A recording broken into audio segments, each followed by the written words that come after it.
వైఎస్ఆర్ కాంగ్రెస్ పార్టీకి సంబంధించిన social media warriors ఇప్పుడు అసలు కనిపించటం లేదు. తమ వాయిస్ ను కూడా వినిపించటం లేదు.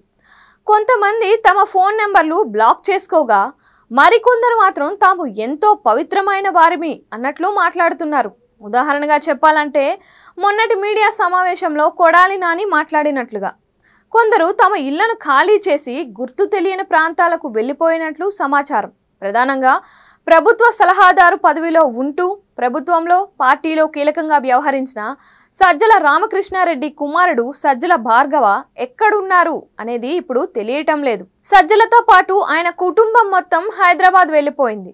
అయితే ఆయన హైదరాబాద్లో కూడా లేరని తెలుగుదేశం పార్టీ నాయకులు చెబుతున్నారు. గుర్రంపాటి దేవేందర్ రెడ్డి, ఇంటూరి రవికిరణ్ రెడ్డి లాంటి వారు వైసీపీ సోషల్ మీడియాలో చాలా మంది ఉన్నారు. వారంతా ఎక్కడున్నారు అనేది తెలియడం లేదు.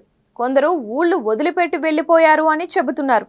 గతంలో తాము ఎక్కడ అమర్యాదగా ప్రవర్తించలేదని, ఎంతో మర్యాదగానే వ్యవహరించామని చెబుతున్నారు. చంద్రబాబు నాయుడు ప్రమాణ స్వీకారం అయిపోయిన తరువాత తెలుగుదేశం పార్టీ మహిళా నేతలతో పాటు అగ్రనేతలపై అసభ్యంగా మాట్లాడుతూ వారిపై తీవ్ర పదజాలంతో విరుచుకుపడిన వారందరిపై వేట ప్రారంభం అవుతుంది అని తెలుగుదేశం పార్టీ వర్గాలు అంటున్నాయి.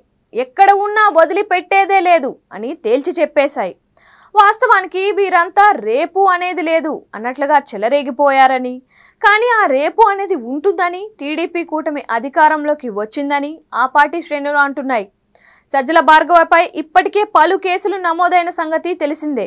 గీతాంజలి మృతి విషయంలో కూడా ఆయనపై అనుమానం ఉన్నట్లుగా టీడీపీ శ్రేణులు చెబుతున్నాయి. ఈ కోణంలో కొత్త కేసులు నమోదయ్యే అవకాశం ఉంది అంటున్నారు. వైసీపీ సోషల్ మీడియా వారియర్స్ కోసం ఎక్కడికక్కడ తెలుగుదేశం పార్టీ శ్రేణులు వెతుకులాటలు మొదలుపెట్టాయి.